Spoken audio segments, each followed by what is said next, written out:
gouvernement d'Édouard Philippe tente maintenant d'établir tant bien que mal un dialogue avec les différentes organisations syndicales. On va en parler avec vous, Fabien Gay, bonjour. Bonjour. Vous êtes sénateur PCF de Seine-Saint-Denis. Trop peu, trop tard, à votre sens? Il aurait fallu faire tout cela avant, plutôt que d'entretenir une forme de flou, cette réforme à laquelle personne semble ne rien comprendre toujours? Le flou subsiste. Parce que hier, il y a eu la porte-parole du gouvernement qui est venue expliquer sur une grande radio publique que le malus allait s'appliquer de 62 à 64 ans, puis ensuite que les retraités allaient avoir leur retraite normale. Puis quelques heures après, a fait un tweet. On nous a expliqué pendant des semaines et des semaines que ça allait être maintenant un système universel où on a tapé sur les régimes spéciaux comme si c'était le problème en France. Les cheminots, la RATP, les marins, les petits rats de l'opéra.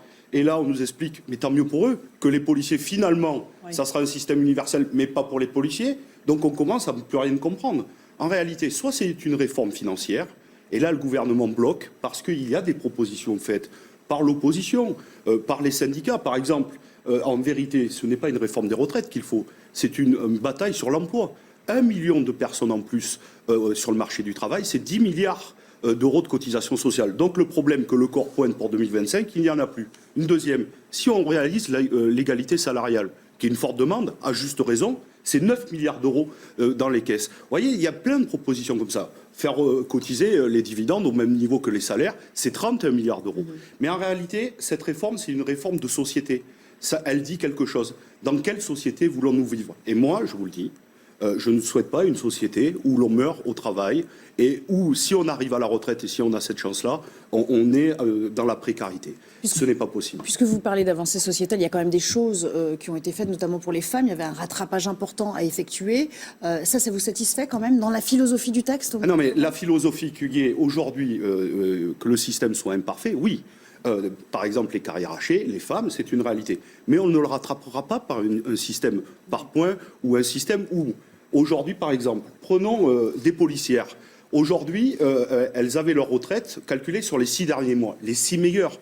Aujourd'hui, ça sera sur les 43 annuités. Donc forcément, il y aurait un manque à gagner. On ne peut pas expliquer que les 6 derniers mois vaudront les 43 ans. Parce que vous le savez, 11 ans de précarité sur l'accès au travail, le temps que vous avez des stages, des contrats courts, de la précarité, des périodes de chômage, des périodes de formation, tout ceci va être pris en compte. Donc en réalité, ça sera la double peine pour les femmes, le système par points.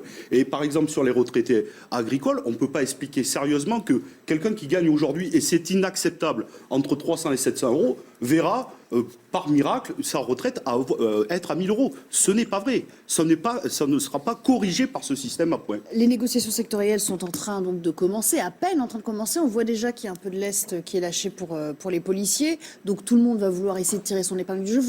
On voit mal dans ces conditions comment le calendrier peut être tenu pour une présentation du texte début février à l'Assemblée. Alors, je ne sais pas quand le calendrier, ça c'est le gouvernement, mais je suis en tout cas, pas tout à fait d'accord avec vous, si vous me permettez. Je ne sens pas des catégories dire « nous, on veut se préserver ». Je sens justement une mobilisation. Les cheminots, c'est exactement ça. Et les cheminots, par exemple, moi je les ai entendus dans de nombreuses assemblées générales ou lors des manifestations dire nous luttons pour nos enfants, mais aussi pour nos maris ou nos femmes.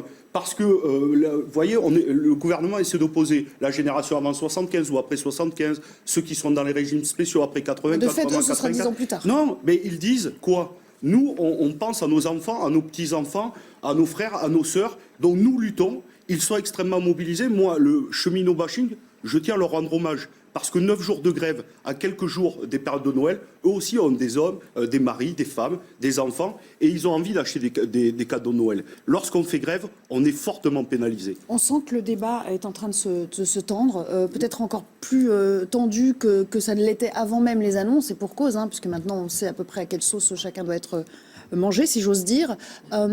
Est-ce qu'on va vers un scénario digne de celui de 95 où l'exécutif a fini par plier, toujours sur les mêmes considérations d'une réforme des retraites à l'époque? Moi, je ne sais pas, parce que c'est les travailleuses et les travailleurs et leurs syndicats qui détermineront leur mais là, on a l'impression que mais en tout cas, ce qui est sûr, fort. c'est que le gouvernement aujourd'hui, c'est lui qui nous entraîne dans ce blocage. C'est lui qui mène une guerre sociale. C'est lui qui a fait l'ISF, la flat tax, l'exit tax, et qui veut que l'âge pivot.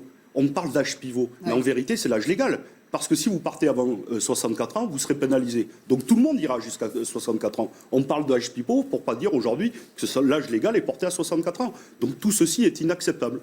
Un tout dernier mot quand même sur l'après. au moment où il va y avoir le débat parlementaire. Vous êtes sénateur, donc forcément, ça va être débattu aussi au Sénat. Il faut s'attendre à beaucoup d'amendements sur ce texte? De toute façon, nous, aujourd'hui, nous exigeons le retrait de cette réforme. Et puis si le gouvernement... Vous n'aurez pas la majorité parlementaire. Attendez, il y a des millions de personnes à la rue, il y a une grande mobilisation mardi prochain, on verra les suites qui seront données à ce mouvement. Donc nous demandons d'abord le retrait, et je pense que si la mobilisation continue à s'amplifier, nous pouvons gagner. Et si par malheur, ce texte arrivait au Sénat et à l'Assemblée nationale, nous porterions beaucoup d'amendements. Donc le baromètre, c'est 1 mois, c'est ce qui s'était passé en 95. Moi, je ne sais pas, mais en tout cas... Un mois de faire, ça veut dire s'inscrire dans la durée. Je l'espère pas, parce que les travailleurs et les travailleurs qui sont aujourd'hui en grève en payent le prix. Donc il faut que ça s'arrête au plus vite, et il faut que le gouvernement revienne à la raison. Merci beaucoup, Fabien Gay, d'avoir répondu à nos questions.